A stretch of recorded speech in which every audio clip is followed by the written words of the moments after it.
A continuación presentamos la práctica sobre redes en paralelo. La práctica principalmente consiste en dar flujo de carga y caudal a una red en paralelo. Una vez que el flujo circule por la red, proceder a medir las presiones y caudales a través del uso de sensores electrónicos colocados en diferentes puntos y tramos de la red. Luego podremos dar lectura de dichos valores en las pantallas en tiempo real. El objetivo general de esta práctica consiste en observar el comportamiento hidráulico de los sistemas de tuberías en paralelo. Los objetivos específicos son 1. Medir los caudales y las presiones en los sistemas de tuberías en paralelo a través del uso de sensores electrónicos. 2. Determinar mediante el uso del método de Hardy-Cross los caudales que fluyen por cada ramal de tubería. 3. Comparar los resultados de caudal y presión del sistema calculados con las mediciones de los sensores. El equipo que vamos a usar va a ser el banco hidráulico de pruebas. Como instrumental tenemos los sensores de presión, los sensores de flujo, el sensor de temperatura, cronómetro, probeta, termómetro, cables de conexión, llaves de tubo, un balde y una jarra. Como materiales tenemos la malla de tuberías en serie y el agua.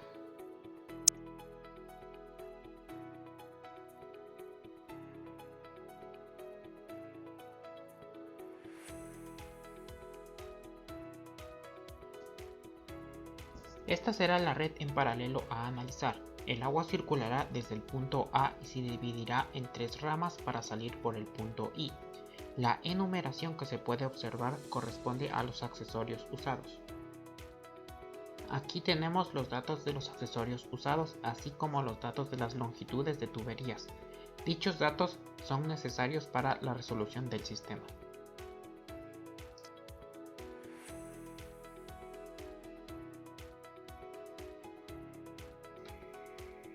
Metodología. Paso 1. Realizar el montaje del sistema de tuberías en paralelo, tomando en cuenta en qué partes vamos a instalar los sensores de presión y caudal. Paso 2. Instalamos los sensores de flujo en los tramos de tubería y los sensores de presión en los puntos inicial y final del sistema, además de otros puntos de interés, como cambios de dirección, cambios de diámetros, etc.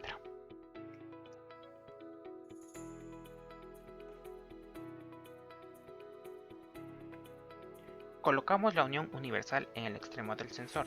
Debemos tomar en cuenta la dirección del flujo que nos indica el sensor, puesto que esto afectará a la medición.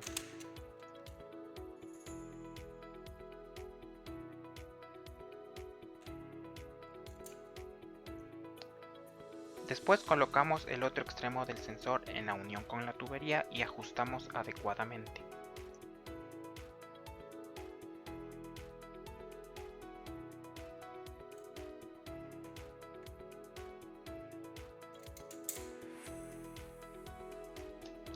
Finalmente enroscamos la unión universal procurando colocar el empaque correctamente para evitar fugas y ajustamos con una llave de ser necesario.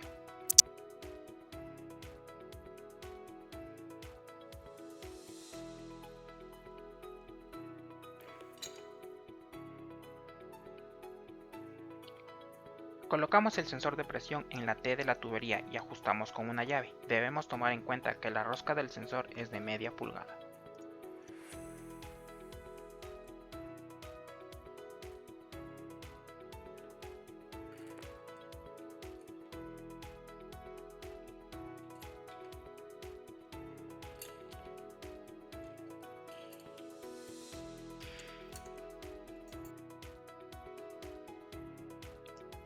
Paso 3. Procedemos a la conexión de los cables de los sensores de flujo y presión al panel de control. Dicho proceso debemos realizarlo de manera ordenada para no incurrir en errores de conexión. Desenrollamos el cable y lo conectamos al sensor de presión de manera correcta, fijándonos en el indicador. Luego conectamos el otro extremo del cable al panel de control y ajustamos la arandela.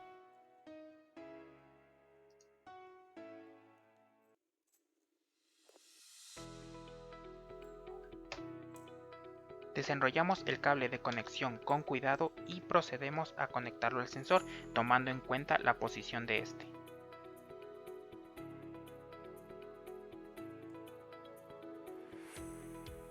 Luego conectamos el otro extremo del cable al panel de control y ajustamos la arandela.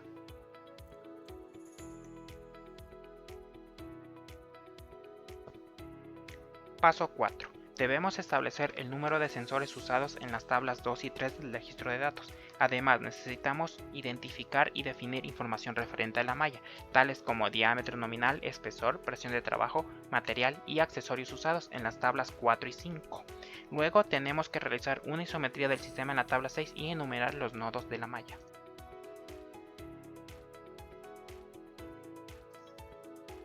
Entonces, llenamos la tabla 2 con el número de los sensores de caudal usados y la tabla número 3 con los sensores de presión. Luego llenamos la tabla número 4 con los datos de las tuberías.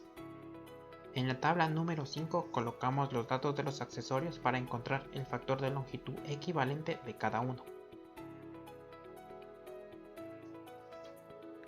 Para facilitar la lectura de los datos, realizamos una isometría clara de la red y le colocamos un nombre a cada punto del sistema.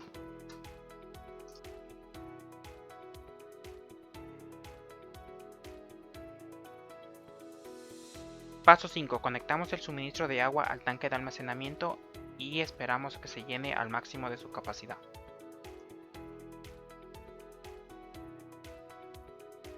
Conectamos la manguera al accesorio del tanque de almacenamiento.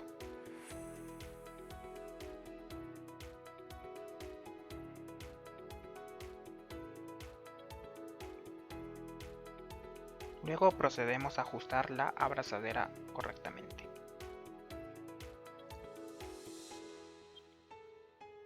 Paso 6. Conectamos la malla de tuberías al acople de salida de la bomba, con el fin de abastecer de caudal y carga al sistema.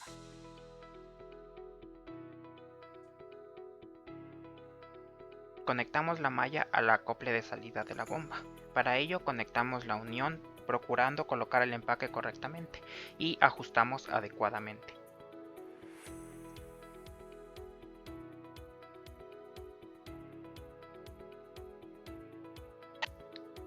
Paso 7. Encendemos el equipo y pulsamos los botones P1, P5, P6, P10 y Q1, Q5 para iniciar las lecturas de presión y caudal.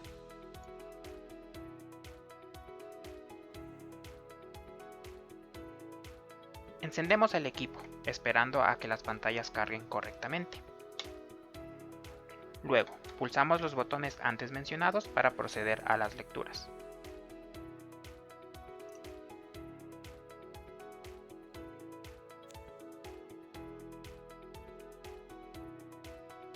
Paso 8. Encendemos la bomba y regulamos el caudal con ayuda del dimmer instalado en el panel de control.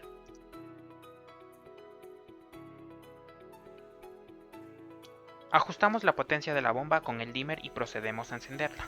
Luego, giramos la llave de paso de la bomba para dar flujo al sistema.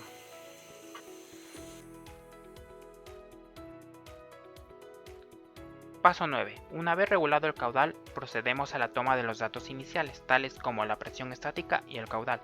Estos datos serán registrados en las tablas 7 y 8 respectivamente. Luego, registramos los datos de presión y caudal identificados en los nodos y en los tramos en la tabla 9. También debemos realizar el cálculo de la velocidad y el número de Reynolds. Empezamos con la lectura de datos. En la tabla número 7 damos lectura de la presión en el punto inicial A. Dicho valor de presión será nuestra presión estática para el cálculo de pérdidas. En la tabla número 8 tomamos los datos de caudal del sistema. Para ello damos lectura del sensor de caudal de media pulgada que se encuentra antes de la división del flujo.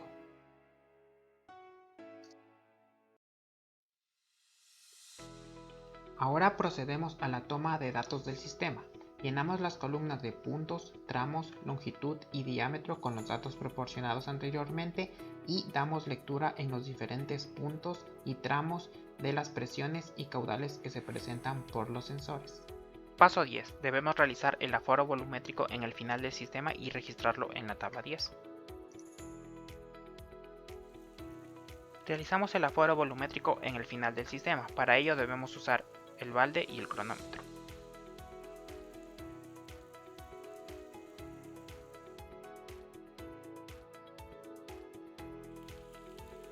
Procedemos a la cuantificación del volumen del aforo. Para ello usamos la jarra y la probeta.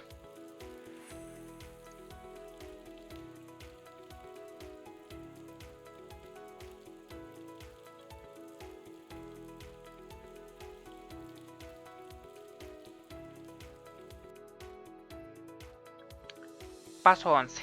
Medir y registrar en la tabla 1 la temperatura, densidad y viscosidad cinemática del agua con el sensor. Para ello lo conectamos al panel de control y lo sumergimos en el agua.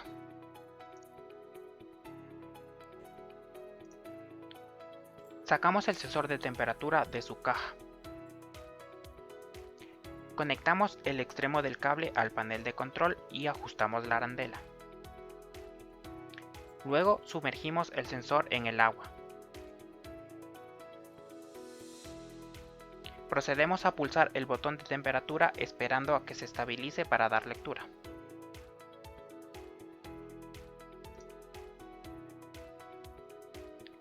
Paso 12. Medimos y registramos en la tabla 1 la temperatura, densidad y viscosidad cinemática del agua con el termómetro convencional. Sumergimos el termómetro convencional en el agua y esperamos a que dé lectura.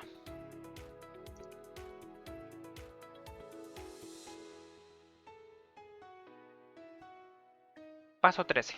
Realizamos la comparación y la determinación del error entre las mediciones de caudal y temperatura en las tablas 11 y 12 respectivamente. Paso 14. Realizar las comprobaciones de continuidad tomando los caudales de los ramales y sumándolos. Dicho valor debemos compararlo con el caudal total del sistema, considerando un error aceptable no mayor al 5%. Para ello utilizamos la tabla número 13. Segunda comprobación. Debemos sumar los caudales registrados en cada ramal con el caudal que hemos aforado, considerando al igual que la anterior un error no mayor al 5%. Para ello utilizamos la tabla 14. En la tabla número 13 realizamos la comprobación de continuidad entre sensores. Para ello tomamos los caudales leídos de cada ramal y los sumamos, y dicho valor lo comparamos con el valor del caudal del sistema. Para la tabla número 14 será el mismo procedimiento que para la 13, solo que deberemos comparar la suma de los caudales de cada ramal con el caudal aforado.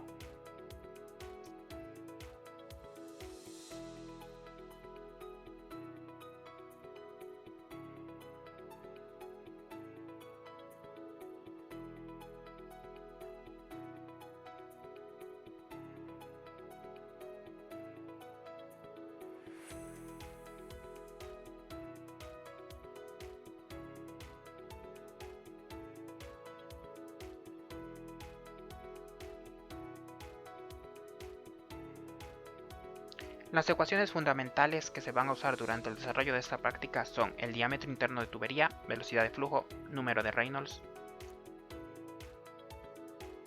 el cálculo de pérdidas de energía a través del uso de la ecuación de Darcy-Weber y el cálculo del factor de fricción con la correlación de Pavlov.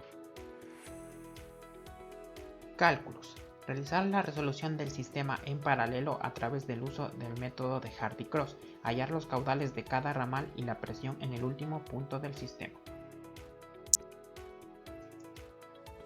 Aquí podemos observar un ejemplo de la tabla de cálculo para la resolución del sistema.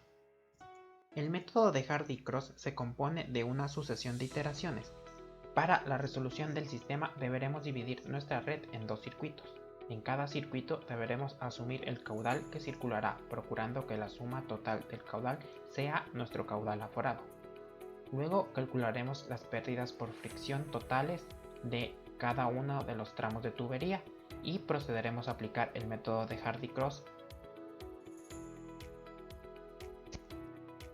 Análisis de resultados. Para el análisis de resultados deberemos comparar los resultados de presiones en los diferentes puntos del sistema entre los valores de los sensores electrónicos y los valores que obtenemos mediante el cálculo. Para ello obtendremos un porcentaje de error entre estos y daremos una conclusión de los resultados obtenidos. También deberemos comparar los valores de caudal en los ramales obtenidos mediante el método de Hardy-Cross con los valores de los sensores electrónicos